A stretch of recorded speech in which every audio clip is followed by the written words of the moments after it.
A partir de agora, a torcida tricolor só pensa em Mundial de Clubes, porque na sexta-feira a delegação do Fluminense viaja para os Estados Unidos. Dia 17 tem jogo contra o Borussia, estreia na primeira Copa do Mundo de Clubes organizada pela FIFA, e a gente vai tranquilo com essa vitória sobre o Internacional, com a pontuação conquistada até agora. Meus amigos, sejam muito bem-vindos, obrigado pela presença, pela audiência mais uma vez aqui no canal Ligados no Flu. É sempre um prazer te receber. Não esquece de deixar o seu like, de deixar também o seu comentário com o nome da cidade de onde você nos acompanha. Se inscreva aqui no canal se você não for inscrito. E se tiver outros tricolores que você conhece e que não são inscritos aqui no canal Ligados no Flu, não assistem os nossos vídeos, manda esse vídeo para ele também, compartilha o nosso conteúdo com outros tricolores, tá bom? Mas vamos lá, vamos falar então sobre Super Mundial, vamos falar sobre essa vitória do Fluminense ontem contra o Inter lá em Porto Alegre. O Fluminense chega a 20 pontos no Campeonato Brasileiro, quinta colocação, 4 pontos só atrás do líder da competição, 5 vitórias nos últimos 6 jogos, e aí contando com as partidas pela Copa do Brasil e também pela Copa Sul-Americana. Mas é uma sequência de 6 jogos de invencibilidade, né? Somando 5 vitórias. 5 vitórias em 6 jogos. E mesmo com o Fluminense poupando alguns jogadores aqui, poupando outros ali, o Fluminense vai pontuando, gente. O Fluminense segue pontuando e contrariando, né, as previsões. Muita gente colocava, antes do campeonato começar, o Corinthians como favorito, o Inter como favorito, o Atlético como favorito, o Botafogo como favorito. Mas quem tá lá na parte de cima são justamente, né, alguns dos times que não eram apontados como favoritos. Cruzeiro, Bragantino e o Fluminense, que ninguém acreditava, né, a imprensa principalmente não acreditava no Fluminense, mas o Fluminense do Renato Gaúcho segue pontuando, segue somando aqueles pontinhos preciosos fora de casa, né? Às vezes não joga tão bem, às vezes joga bem o primeiro tempo, joga mal o segundo tempo, como aconteceu ontem, né? Às vezes domina o adversário, como fez ontem no primeiro tempo, às vezes toma o sufoco, como tomou no segundo tempo, mas segue pontuando. E às vezes, quando precisa colocar os reservas em campo, são os reservas que vão lá, né, e acabam surpreendendo. Foi assim, por exemplo, o jogo contra o Vasco. Ninguém imaginava que o Samuel Xavier ia ser desfalque. Entrou o Guga, fez um partidaço, marcou o gol da vitória. Ontem, por exemplo, Paulo Baia, quando entrou, ninguém, imagino, né, que ninguém acreditou que o Paulo Baia fosse fazer o gol da vitória no momento em que o Inter parecia que ia empatar a qualquer momento. Paulo Baia foi lá, arriscou um chute de fora da área, um chute até meio despretensioso, a bola desviou na zaga, o goleiro falhou, gol do Fluminense. O Fluminense segue pontuando, segue subindo na tabela de classificação do Campeonato Brasileiro. Muricy Ramalho, gente, falava o seguinte, que para um time ser campeão, você tem campeão brasileiro, né, que é uma competição de regularidade, é igual rally de regularidade. Não adianta você, né, disparar na frente e depois perder o gás, né? Como também você começar muito mal e ter que se recuperar depois, complica tudo. O Campeonato Brasileiro é uma competição de regularidade. Você tem que ir somando pontos, somando ponto, somando ponto. E aí o Muricy dizia o seguinte, que no Campeonato Brasileiro, quem quer disputar o título tem que somar uma média, tem que ter uma média de 2 pontos por rodada. Mas, Rodrigo, como é que funciona isso? A vitória só vale 3 pontos e o empate vale 1. Como é que um time vai somar 2 pontos por rodada? É na média, gente, na média. Isso quer dizer que a cada 6 pontos disputados, você tem que somar 4. Entenderam qual que é a lógica? Então você disputa 6 pontos, vamos supor, um jogo fora de casa e um jogo em casa. Você ganha o jogo em casa, empata fora, são 4 pontos em 6. Dá a média de 2 pontos por rodada. E esse é o cálculo do Muricy, que foi campeão brasileiro 3 vezes com São Paulo, foi campeão brasileiro com o Fluminense. Então essa era a lógica do Muricy. E hoje o Fluminense ele tem uma média perto dessa média aí que o Muricy previa para você disputar o título. O Fluminense hoje tem uma média de 1,8, tá? 1,8 pontos por rodada. Então tá pertinho dessa média de 2 pontos por rodada. O Fluminense, em 33 pontos disputados, somou 20. E aí, se a gente for comparar com o Fluminense do Brasileirão do ano passado, nos 33 primeiros pontos que o Fluminense disputou, ou seja, nas primeiras 11 rodadas, o Fluminense só tinha 6 pontos. Hoje o Fluminense tem 20. Tem mais do que o triplo de pontos que tinha o ano passado nesta mesma rodada. O ano passado, gente, o Fluminense precisou de 20 rodadas para fazer 20 pontos. Então reparem como a campanha do Fluminense ela é muito melhor e muito mais tranquila do que era no ano passado, né? Mas a gente ainda pode melhorar. Acredito que o Fluminense ele não só pode, como deve melhorar se a diretoria trouxer aquelas contratações que o torcedor tem pedido. Centroavante, um jogador de velocidade para o ataque, um zagueiro, acho que zagueiro não vai chegar, pelas palavras do presidente Mário na semana passada, na entrevista ao jornal O Globo, mas se trouxer pelo menos um centroavante e um jogador, um atacante de velocidade, jogadores que possam realmente chegar, jogar e tomar conta da posição, acho que o Fluminense cresce muito. Porque ontem, mais uma vez, o Everaldo destoou da equipe. Mais uma vez, o Everaldo irritou a torcida do Fluminense, que pede com urgência a contratação de um centroavante e de um atacante. Mesmo com o retorno do Germancano, estando próximo, o torcedor sabe que o Fluminense precisa de um outro centroavante. Porque o dia que o Cano não puder jogar, o dia que o Cano estiver mal, o dia que o Cano não estiver conseguindo jogar bem, a nossa opção é o Everaldo.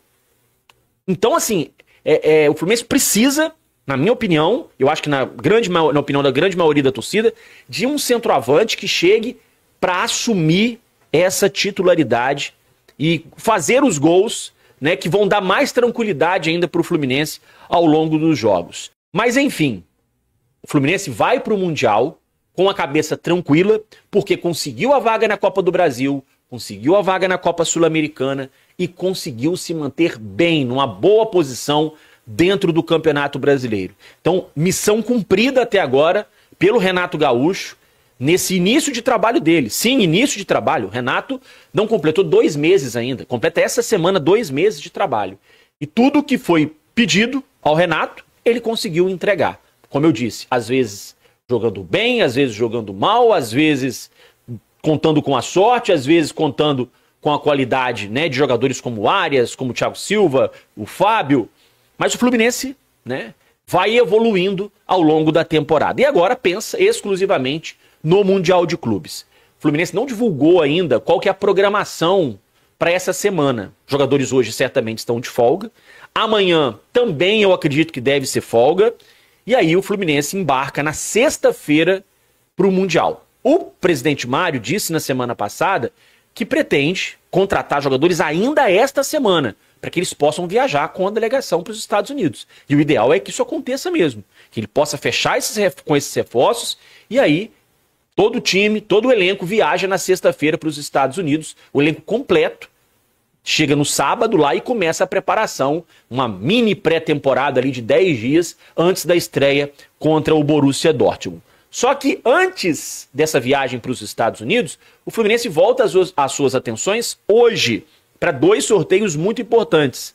Fortes emoções a partir de meio-dia e depois a partir das 3h30 da tarde. A partir de meio-dia, gente, tem o sorteio da Copa Sul-Americana e o Fluminense vai conhecer, né, um dos seus adversários. Não vai dar para saber ainda qual será o adversário, porque o Fluminense vai estar no pote 1, vai enfrentar uma equipe que venha da repescagem, no pote 2. Então o Fluminense vai precisar aguardar esse confronto da repescagem para saber quem vai ser o seu adversário.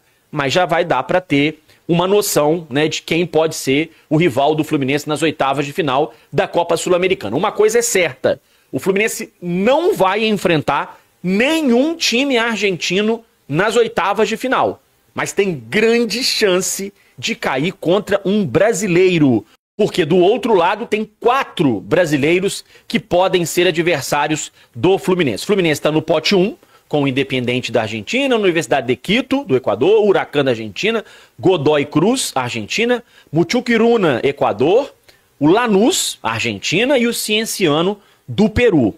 E aí, essas equipes do pote 1, elas obrigatoriamente vão enfrentar os classificados do pote 2. Então o Fluminense pode ter como adversários Cerro Largo do Uruguai, que enfrenta o Central Córdoba da Argentina, quem vencer avança. Ah, então tem um argentino. Eu falei, mas não tinha como pegar um argentino? Tem. Né, o Central Córdoba tá no outro pote. Eu tinha esquecido do Central Córdoba. Então o único argentino que o Fluminense tem chance de pegar é o Central Córdoba, tá? Que estava no grupo do Flamengo na Libertadores. Os outros confrontos são Guarani do Paraguai contra a Universidade de Chile, time chileno é favoritaço. Atlético Mineiro contra o Bucaramanga da Colômbia, acho que o Atlético é favorito. Vasco e Del Valle, acho que o Vasco vai rodar nessa daí. Once Caldas e Bulu Bulu, Once Caldas favoritaço. Palestino do Chile e Bolívar, confronto equilibrado, embora o Bolívar jogue na altitude. América de Cali e Bahia, acho que é bem equilibrado também. E Grêmio e Alianza Lima, o Grêmio, apesar de não estar bem, né? Ontem ganhou, por sinal, mas o Grêmio, nessas Copas, ele não vem bem, foi eliminado na Copa do Brasil, né? Se classificou aos trancos e barrancos na Sul-Americana. Mesmo assim, eu acho que o Grêmio é favorito. Então, os vencedores desses confrontos, um deles será o adversário do Fluminense nas oitavas de final. Então, Atlético Mineiro, Vasco, Bahia e Grêmio, dentre os brasileiros, um deles pode sim ser adversário do Fluminense nas oitavas de final da Copa Sul-Americana. Os jogos da repescagem, né, que vão definir o adversário do Fluminense, dias 16 e 23 de julho, e as oitavas de final, dia 13 e 20 de agosto. E também hoje, 3h30 da tarde, tem o sorteio das oitavas de final da Copa do Brasil. E aí, na Copa do Brasil, o cenário é completamente diferente, porque não tem pote. Os 16 classificados, todo mundo pode enfrentar qualquer um dos times classificados. Não tem restrição nenhuma. Então a gente pode ter um Fluminense e Flamengo, um Fluminense e Botafogo, um Fluminense e Vasco, enfim, poderemos ter qualquer tipo de confronto, porque não tem restrição.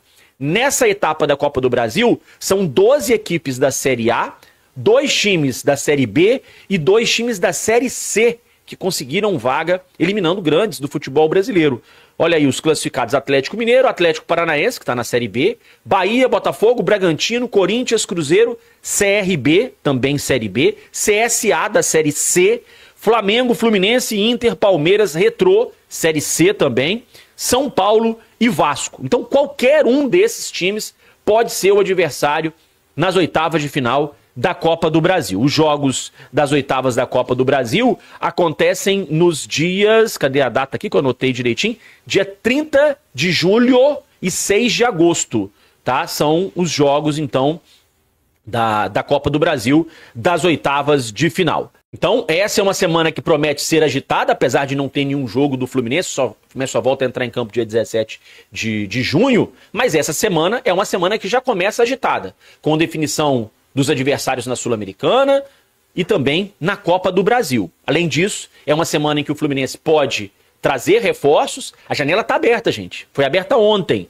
A partir de hoje, os clubes já podem inscrever jogadores para a sequência da temporada. Só que a janela é super curta. Termina terça da semana que vem. Então, é um prazo curto para o Fluminense contratar, regularizar esses atletas, para que eles possam também já viajar com a delegação para os Estados Unidos na próxima sexta-feira. Semana de fortes emoções e a gente vai estar aqui para acompanhar tudo e informar a torcida tricolor. No mais, grande abraço, ótima semana a todos e mais tarde a gente volta com conteúdo analisando os adversários do Fluminense na Sul-Americana e também na Copa do Brasil. Grande abraço.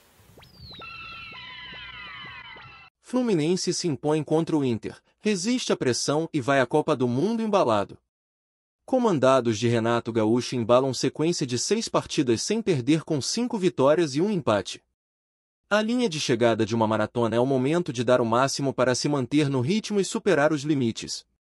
Foi exatamente o que fez o Fluminense na vitória por 2-0 sobre o Internacional no Beira-Rio, com gols de Serna e Paulo Baia.